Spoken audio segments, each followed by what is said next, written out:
Hey everybody, and welcome back to Bearcat Update. Today, I'll be updating you on how the seasons are looking for our spring sports. From legends to rising stars, we've got a lot to cover, so let's get right into it.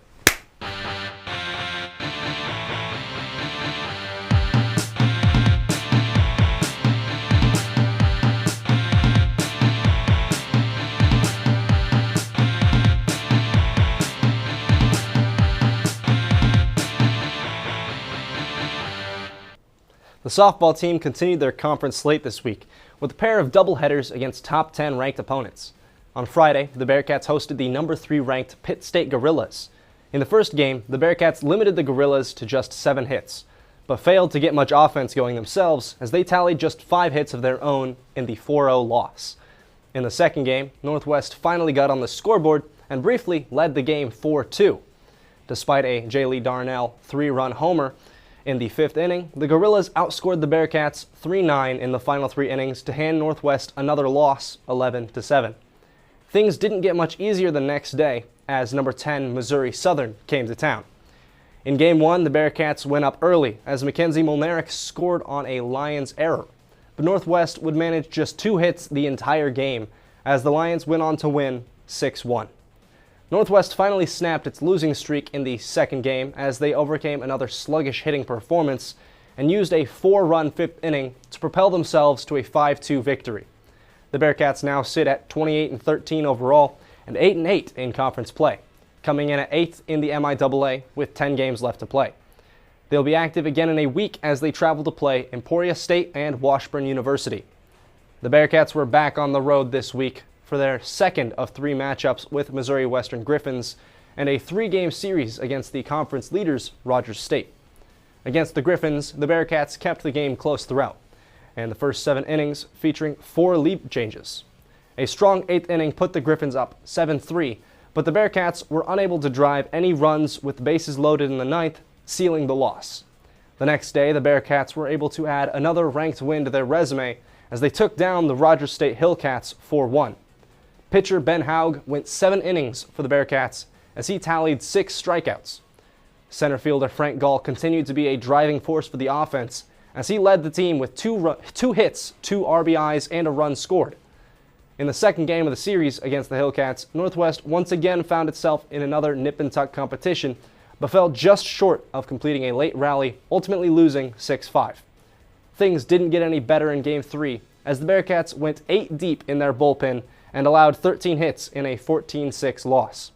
The Bearcats now sit at 27-12 overall and 17-8 in conference play and will head to Warrensburg, Missouri to finish out the season series against Central Missouri, which is currently tied 1-1.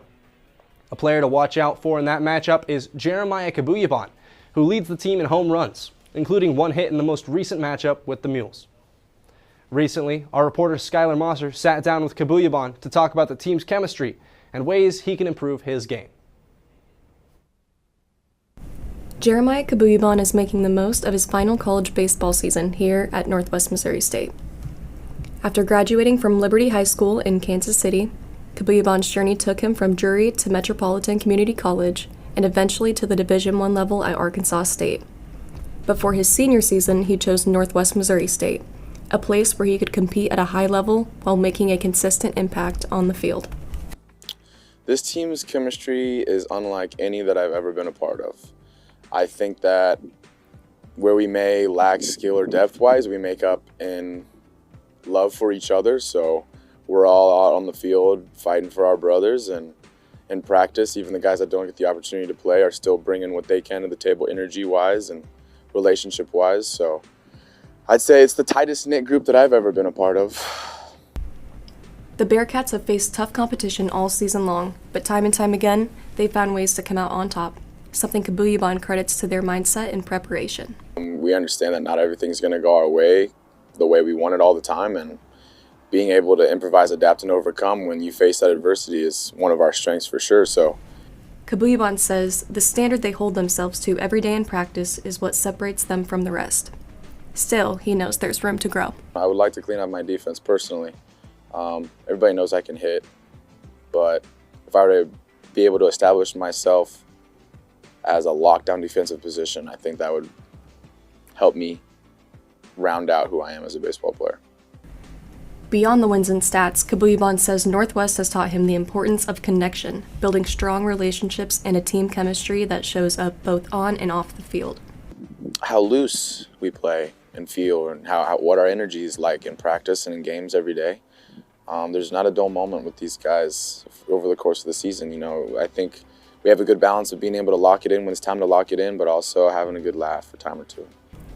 As his senior season winds down, he's staying grounded, focused on the present, and appreciative of the journey that got him here. I would say my dad.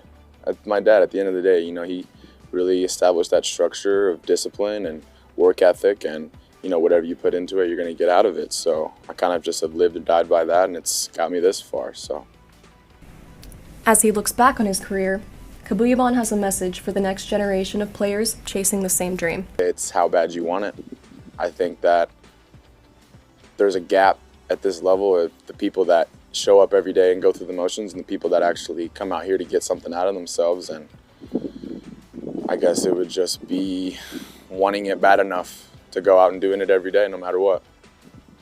What are you going to do to separate yourself from the other people trying to do the same thing? Like, what extra work are you going to put in to make yourself better than the other guy? That's what will take you to the next level. And for Kabuyabon, it's not just about how it ends, but appreciating everything it took to get here. Last year, college baseball, mixed feelings, you know, because it's still going on. I have to keep the amount of edge and focus that it takes to show up every day. But at the same time, you know, it's creeping in the back of my head that this is going to be the last time I'm going to do it. So I think with the culmination of those two emotions, it's just bearing down and enjoying the moment, because you never know when it's going to be your last.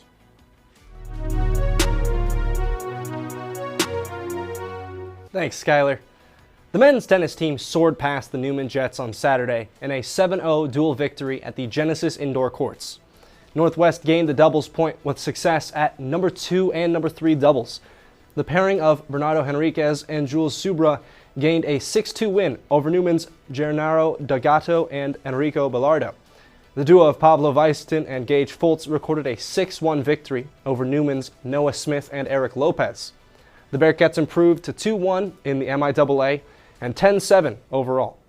They will head to Emporia, Kansas next weekend to take on Emporia State.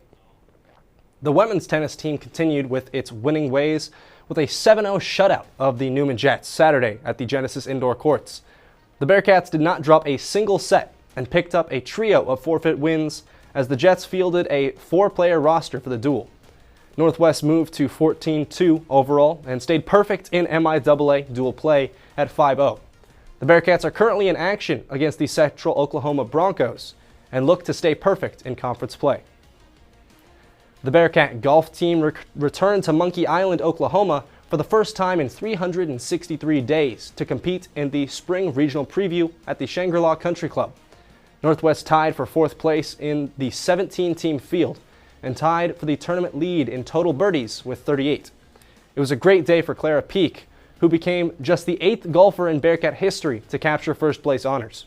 Peak finished with 17 birdies and ended the meet 5 under in the 54 holes played, 3 strokes ahead of second place.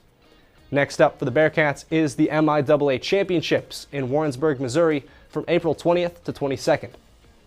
And now we're going to take our first break of the show. When we come back, Gabe Porter and Jackson Phelps will give us their picks for the upcoming slate of MIAA and Bearcat games. We'll be right back.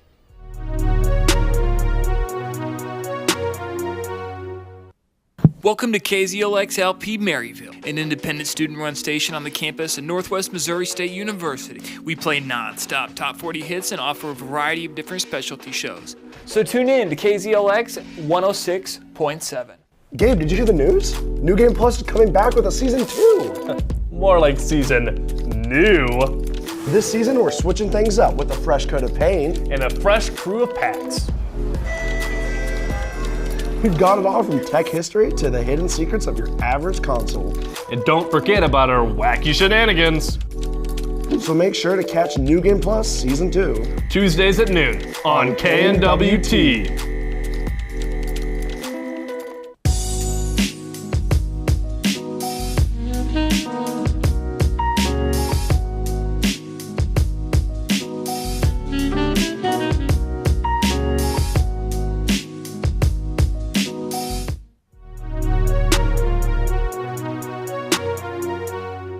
Hey everybody, welcome back to this week's edition of Porter's Picks.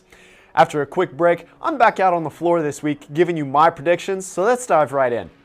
Starting off with a solid baseball matchup between Missouri Southern and Pitt State. This will be their third matchup of the season, as Missouri Southern took one game 14-12 and Pitt State took the other 12-6. Missouri Southern has been consistent this year, winning 5 total series. Pitt State has been struggling recently as they fall into the number 5 spot in conference standings after being ranked number 1 nationally at one point. I've been back and forth on this decision as Southern has been on a roll with their last couple matchups, but go ahead and give me Missouri Southern to win their game against Pitt State and get the upset. Next up, our MIAA matchup of the week. We're going to keep it on the diamond as Northeastern State and Arkansas Fort Smith battle it out in a one-game series. This matchup will take place at Crowder Field in Arkansas as both teams sit towards the bottom of the conference. Arkansas Fort Smith sits one place away from last place and looks to claw their way up from the bottom. Meanwhile, Northeastern State sits just inside the playoff bubble for the conference championship. Both teams are below 500 on their seasons amidst recent struggles. Fort Smith has lost 13 of their last 16 games. Northeastern State, on the other hand, has lost their last 3 series in 2-1 or 3-0 decisions. Despite struggles, give me Northeastern State to get the win over Arkansas Fort Smith. Last but not least, our Bearcat update game of the week. For this matchup, we'll head to Warrensburg, Missouri, where the red-hot Bearcats take on the Mules. The Mules have fallen to the 16th spot nationally, while Northwest has climbed their way to the 29th spot. The Mules' recent fall has been due to a 2-1 decision against Rogers State, a loss to Northwest, and a series loss to Pitt State. Northwest has been on a roll as they claimed a series sweep against Pitt State, Arkansas Fort Smith, and a 10-7 win against UCM. Northwest is ranked for the first time this season, while UCM has stayed inside the top 20 but continues to slide. This matchup is pivotal for both teams as the playoffs come closer. While the Mules will be a tough challenge, the Bearcats have continued to prove themselves in late innings. So with that, give me Northwest Missouri to get the win 12-9 and move their way up the rankings. Well folks, that's been all for this week's edition of Porter's Picks. Next week, I'll have a season recap for you and a final record so you can see how your favorite BCU host has done. But for now, let's send it over to Jackson Phelps for his edition of Bearcat Breakdown. Take it away, Jackson. Thanks, Gabe, and welcome back to another edition of Bearcat Breakdown. I'm your host, Jackson Phelps, and this week we'll be talking Bearcat baseball once again as they take on UCM in the final game of their season series. Let's dive in. In Game 1, Northwest hit the road to play the number 7 ranked Mules in Warrensburg. Despite 3 home runs from the Cats, they were not able to mount a late game rally as the Mules took Game 1 11-7. Game 2 found its way to Maryville, as the stands at Bearcat Baseball Field were packed on a windy day. It was a different story as 2 big home runs in the 8th from Jeremiah Kabuyaban and Wilmer Jimenez propelled the Cats to a 10-7 lead, and Jamie Fritz shut the door on the Mules and knotted the series 1-1. Now, the Cats will head back to Warrensburg in an attempt to take this year's series on April 14th. UCM has had some big names throughout the season. Batting-wise, junior Riker Edwards leads the team with 40 hits, a .408 average, and is 2 for 5 in the series with 3 runs and 1 RBI. On the mound, it's been Sawyer Allen, and through 35 1/3 innings pitched, he has posted a .204 ERA, a 4-0 record, and a strikeout-to-walk ratio of 37 strikeouts to 8 walks. For Northwest, the hot bat has been Frank Gall, and through 146 at-bats, he has posted a .384 average, as well as leads the team with 56 hits, with 8 home runs, and is 2-8 with 3 runs in the series.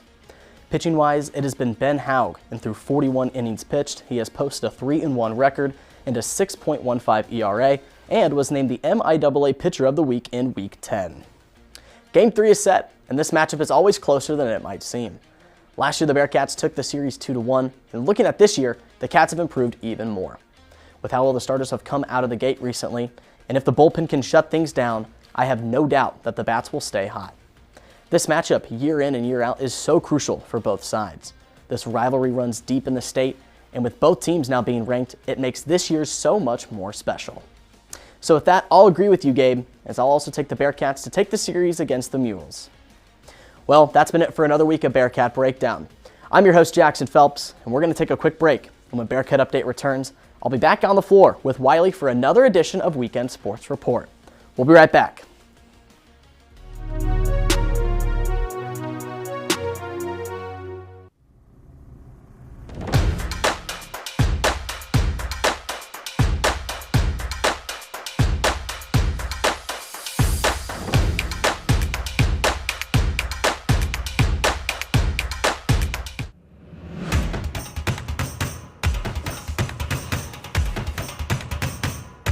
Where did it go? My notebook on Northwest News has everything I need.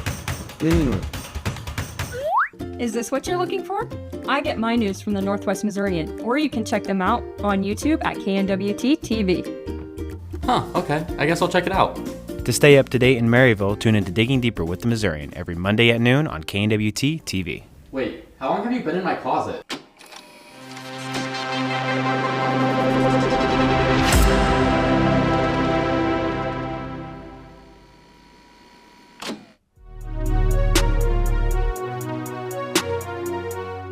Welcome back to Weekend Sports Report. I'm your host, Wiley Ray, joined as always by Jackson Phelps.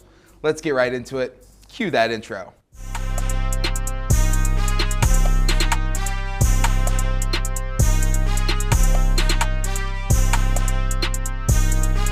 So Jackson, Bearcat softball had quite the gauntlet at the homestand earlier this week, but they managed to squeak away with one of them. You know, that one win that you're talking about was actually their first ranked victory on the season. That came in Game 2 against the number 10th ranked Missouri Southern Lions. Previous before that, swept by the number 3 team in Pittsburgh State. They lost Game 1 0-4, then 7-11, and then in Game 1 it was a tough 1-6 loss against Missouri Southern. But, you know, getting one win out of that can be, you know, a good momentum boost, especially going into MIAA play, kind of teeter-tottering a little bit, especially in the standings. You know, you kind of trade off wins and losses from there, but a good win against a ranked team can always boost the team morale a little bit. So we'll look to see how that favors into this next weekend series. Yeah, you talked about where they're sitting in the MIAA. They're currently at 500, 8-8 on the season. You know, right now the MIAA is obviously where they've seen most of their losses, but that just kind of goes to show how tough the MIAA is and just how much this team has stayed resilient through it all. I mean, they've been able to pull away with some good wins, but have been able to battle through some tough losses. And, you know, in that win yesterday against Missouri Southern, Jaylee Darnell, solo home run to tie things up. They were down 1-0. She tied it up with a solo shot, and then the Bearcats took over on the base paths. But Jackson, you and I have been able to call some games for them this season. What are some things that you've noticed about this softball team that just kind of just looks good?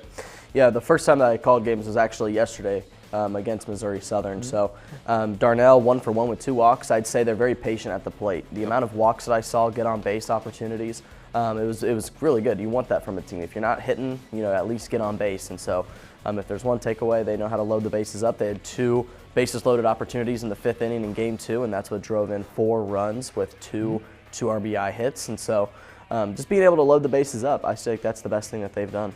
Yeah, and I think, you know, to your point that they sit there and they're patient in the plate. I mean, Amara Love does a great job with that. As a left-handed hitter, they look to her as a slap hitter a lot of times, but she sits patiently, kind of, and I mentioned this last night to our producers, kind of the like Leo May of softball. Where Leo sits at that plate, he just waits. He waits for that opportunity, he waits for a good pitch and then takes advantage of it, or he finds himself on base. Same with Amara Love, takes that opportunity. Like I said, left-handed hitters, they're usually known to be a slap hitter. But she sits there, she's a power hitter and drives through, which is something you don't really see out of a left-handed hitter in softball. And so looking at Amara Love and then just the rest of the team, they've done a good job of finding themselves on that base path. I think the biggest thing at times is they may struggle to bring them around. I mean, we've seen that in some other homestands, but they did a good job yesterday against Missouri Southern in both games. But Missouri Southern just was able to get them in that first one. Really was. It was from Jayden Striegel on the mound, her 14th complete game of the season, 14th win from her. 7 innings pitched, 7 hits.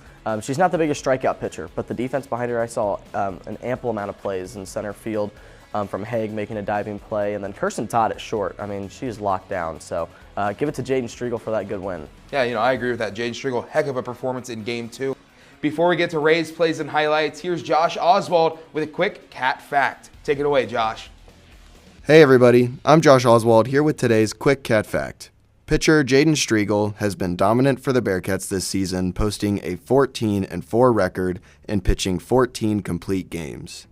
Striegel is currently ranked third in the MIAA in earned run average with a 1.78 ERA. Back to you, Wiley. Thanks, Josh. Now, welcome to my favorite segment, Rays, Plays, and Highlights. Let's slide in to play number 1 right here.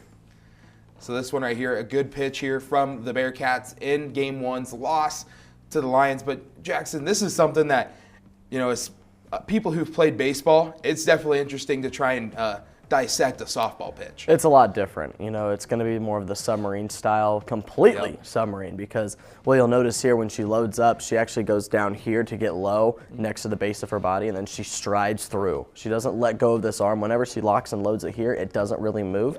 And after that, it's all the lower half about how far you can push off and stride. So one of the better looks that we've had here from the Game 1 of that Missouri Southern series. So overall, it looks like a good pitch. And what I can tell off the hand is probably a fastball coming in. Yeah, and one thing that I always am just intrigued by when it comes to the pitching for softball is the jump she has. I mean, you look at where she is on the rubber, and then you look at where she is on the dirt. I mean, that's probably a 5-6 foot jump, maybe. I don't know. It's very impressive, and they use that to their advantage. They make that pitch a lot closer coming around. It's just, honestly, to me, it's pretty fascinating to see how softball pitchers pitch and just to know what all goes into it. I mean, like you said, this one looks like a fastball, but with a riser. They're different terminology than in baseball. So when you're sitting there having a conversation with some softball alum, it kind of gets a little mixed up. But right here, nonetheless, still a great form for pitching. It really is, and people say, "Oh, softball, it's a shorter field; it's easier to hit on." No, it's not. I mean, because from the pitcher circle to the plate, it's a lot closer than it is in baseball. So the reaction time is maybe even a little bit less in softball, to where you can actually put it in play. So, but having a good pitcher on the mound, like we saw with Striegel in Game 2, it can really make the difference for your team. Yeah. Like we said, great pitch here, but let's take it to now play number 2 of Rays, Plays, and Highlights. This one, a little bit of a double play, a little bit of double trouble, and a good defensive play here for the Bearcats. I was talking about her. Kirsten Todd sets it up with a good flip over to the second baseman, and it's money right there, and all you got to do, boop. Easy double play. 6-4-3, one of the best drawn up in baseball or softball. I was a shortstop, so I got to give love to a 6-4-3 double play anytime I can. But it's all about the flip, how you initially start it. Your shortstop and your second baseman, I mean, you got to be locked in when you're together out on the field, and so you got to know what situation you're going to be in. Either you cut up to the base or the second baseman cuts up to the base. They do a perfect job of having it perfect, where she just has to get to the base, get it, step off, and throw. Beautiful play there. When you were talking about how much in tandem a shortstop and second baseman have to work, you can kind of see it before the camera shifts. But that second baseman, when she gets it, she's pushing back off. That's one thing they teach you in baseball and in softball, is when you're going for a double play, you have to step off that back. Just in case they try to slide, you're out of the way, your throw is on target, and that's what you see right here. She does a good job stepping off. And then I just saw you kind of give the motion, a good stretch there by the first baseman. I mean, that's a lot of times people think stretching has to be when the play's wide. No, when you stretch, that gets you closer to the throw. Exactly. And a lot of times, it's not because it's a short throw or a long throw. You're stretching to get to the catch quicker. You're stretching to get the out quicker, and I think a lot of people don't understand that. But you see that right there. She's looking out of the corner of her eye. She's going, hey, where's that runner at? And so that's why she went to the ball. And that's you see it right there, just boom. She sees it, gets the out. Great play for the Bearcat defense. Really was. You can't draw it up any more perfect when there's a runner on first. And I got to give it up. Heck of a call by the ump. Just it was beautiful. I got to give credit. That was good. That was one thing. These umpires yesterday, they were very, very animated with their gestures. And yeah, he was pumped up to see that double play. Let's send it to our third and final play of Rays, Plays, and Highlights. And once again, Amara Love. And this one, Jackson, just like kind of we talked about earlier on, right here, takes a nice little pitch up high and then a steal right here. Boom. Safe. Nice little stolen base right there. It was. And like you were talking about Amara Love, left-handed hitters, I was a left-handed hitter as well, so I got to give another love to something. We are very patient in the plate, and I feel like Amara Love's vision is probably the best on the team. Yes. Her and Alexis Brown both, they have some of the best vision. So obviously she sees the pitch out of the hand. You can see up here she's looking. Excuse me. And up here, it's a ball taken up high. Obviously, the runner on first, I believe that is Kirsten Todd over there at first base. A nice job by her to realize that, honestly, this was not a fastball. I can tell by the way it came into the glove. So Todd realized that she had some time to get over, and what a slide. Got the foot in first on the edge of the bag and was in there safely. You know, this is one slide that they tried teaching us when I was playing baseball. I never could do it. It was a pop-up slide where you slide in and then you use that back leg to kick yourself up. That was never me. But seeing, like you said, seeing that slide, she slid probably 4 feet in that and was able to beat it. But Amara Love, even though that pitch was still high, she still loaded that back foot. You can see it right here, ready? Boom, she loads it. She's ready to turn those hips if she needs to swing. And right there, it's a great stance, great form by Love, and Todd does an even better job of laying down the slide. Like you talked about, the same thing being a first baseman, reaching out to get the extra tag to get there sooner. Same thing for that slide. Obviously, she started it kind of midway through the approach on the bag. And this is just another opportunity why the Bearcats are so good. We talked about it in this segment before about how they like to load the bases up, and also getting runners in scoring position just as important. Yeah, you know, the throw was a little bit wide, but nonetheless, still a great play for the Cats on the base paths. But that's all we have for this week's edition of Weekend Sports Report. Jackson and I will be back in a week. We'll take a quick break. When we come back, we'll have more Bearcat Update.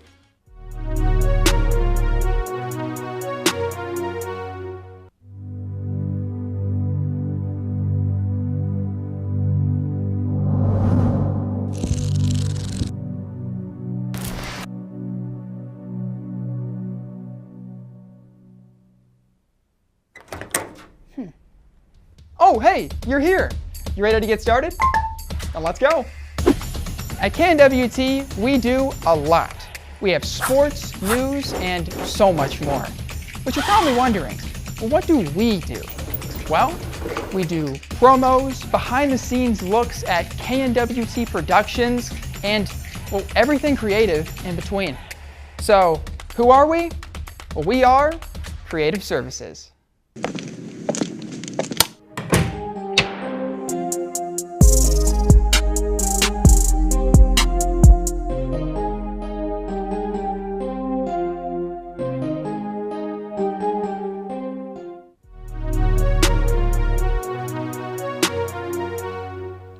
Welcome back to Bearcat Update. Earlier this week, our reporter Cayden Simpson sat down with softball outfielder Alexis Brown. She talked about her journey through softball and the people who helped her along the way. Here's that interview. So as a senior leader, how have you helped develop the young athletes who have came into this program, and then also how do you go about that process? Our younger girls, they are so determined to learn from us. But my big thing is I just wanted everybody to have fun. That was something that I really wanted to push, being a leader and a senior this year.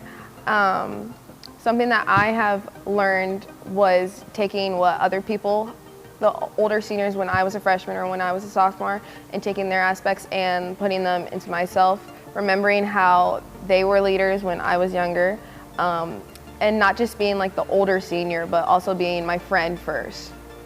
So when you were a freshman coming into the program, who were those senior leaders that were big staples that helped you learn all the things that you just mentioned?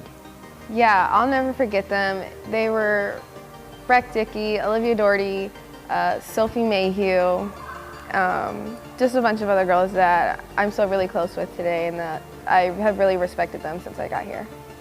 And then what has been the impact of the coaching staff on you over your time here at Northwest?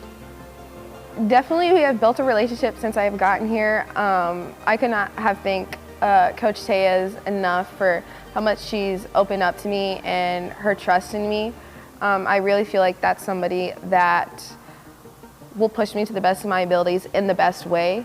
And also, Coach Lily Filger, she was once my teammate now, but shifting my perspective as her being a coach this year, when I first learned that she was going to be a coach, I had no doubt that there was going to be any problems or anything, because she was so good at being a leader as a teammate that I really trusted her with everything as a coach. What is one big moment from your college career that stands out and is going to stick with you for the rest of your life? Yeah, I think that would be the injury that I went through. I had torn my ACL my sophomore year, and I just thought everything was over for me, that it was going to be such a struggle, trying to come back from that. But the people in my corner, my coaches, my teammates, my family and friends that they had believed in me so much, and yeah, they really just took care of me in ways that I did not expect for them to do, but they just did it just because they were so kind and they wanted what was best for me. So you just mentioned your family. What has that support system been like over your time, not just at Northwest, but for your entire career of playing softball? Yeah, I would say my mom is a big one. She was definitely somebody that always pushed me to be the best that I can. At first, when I was thinking about coming to college for athletics, I was obviously nervous to enter that new chapter of my life, but my mom was somebody that genuinely had always believed in me, and I remember her saying, "I think you should go for it, Alexis," and that was, from the moment she said that, that was when I knew that I would be able to accomplish. So with being a senior, graduation is coming up. What comes next? Yeah, I think in the next few weeks, just really appreciating my whole athletic career that I've had here and growing up, just taking that moment and appreciating that, but also after I graduate in about a month, really taking time to relax and die down and just kind of be with my family, being with them after being away for 4 years. I have younger siblings, so I just really want to be in the moment with them back home. Thanks, Cayden. The MIAA recently announced the full week-by-week schedule for the 2026 football season. The Bearcats will be opening their season in Kingsville, Texas, where they will face the Javelinas, and are currently slated to have 2 bye weeks. With the spring game for football coming up April 18th, our reporter Destiny McDonald talked with Bearcat quarterback and reigning MIAA Freshman of the Year, Zachariah Owens, about growing as a leader on and off the field. Here's that interview. The Northwest Missouri State University football team is back on the field as they prepare for their annual spring game. For quarterback Zachariah Owens, this spring is all about building chemistry with his teammates and continuing to grow his leadership heading into this next season. Owens says this spring has been about more than just reps on the field. It's also about keeping his mental game sharp and leading his teammates. I would say the mental aspect. So playing quarterback is very challenging physically, but mentally is really where you separate yourself. So I would say just getting in the film room, attacking that aspect of the game, and then my leadership is one thing I would also say. We're losing a lot of seniors this year, so honestly just trying to replace them, trying to replace Chris, and just talking to the guys and making sure we're all ready to go at all times. As he steps into this leadership role, he feels that the connection with the receivers and running backs gets stronger every day. Every day we get out there, we're working together, and then we get some extra work in after practice, or we're in group chats trying to figure stuff out in the film room, trying to figure stuff out. So every day it's growing more and more. But as that chemistry develops, Zachariah says keeping his composure is crucial to his role at quarterback. Just staying calm, cool, and collected. It's a hard position, and it's a lot going on at all times. So really just trying to keep a level head just to make sure I'm on the right path. As Zachariah emphasizes staying calm and composed under pressure, that same mindset translates into how the football field becomes a place where discipline and focus raise the standard at every practice. Every practice, every day in the weight room, we're raising the bar. We really want to ring. That's the end goal, so really trying to work towards that. As the Bearcats continue to chase a ring, Owen says he believes he's taken big steps forward this offseason. Just that I'm still that guy. I can still make plays, and I haven't lost anything over the short break, and just showing the improvement, like I said, especially with the mental part of it. With the spring game right around the corner, Zachariah and the rest of Bearcat football are using these final spring practices to sharpen both their offense and their defense and prepare for the season that lies ahead. Bearcat fans can get a first look at what this team may bring to the field this fall on Saturday, April 18th here at Bearcat Stadium. I'm Destiny McDonald reporting for Bearcat Update. Back to you.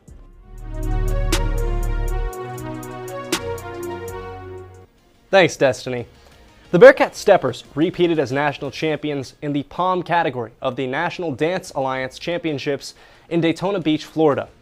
The Bearcats came out on top of an over 500-team field over the course of a 3-day competition from the 8th to the 11th. The competition featured dance teams from all levels, including schools such as Iowa State, Texas A&M, and Rockhurst. This marks the 3rd championship title in Stepper history, with previous titles coming in 2025 and 2018. Great work, ladies. And, well, that's all the time we have for today. I've been your host, Hayden Lavaley, and this has been Bearcat Update, the provider of complete coverage of Northwest sports. We're live every Sunday at 2, and you can find us on YouTube at KNWT TV. Along with Bearcat Update, you can watch KNWT's other content. So thank you all for watching, and we'll be back in no time.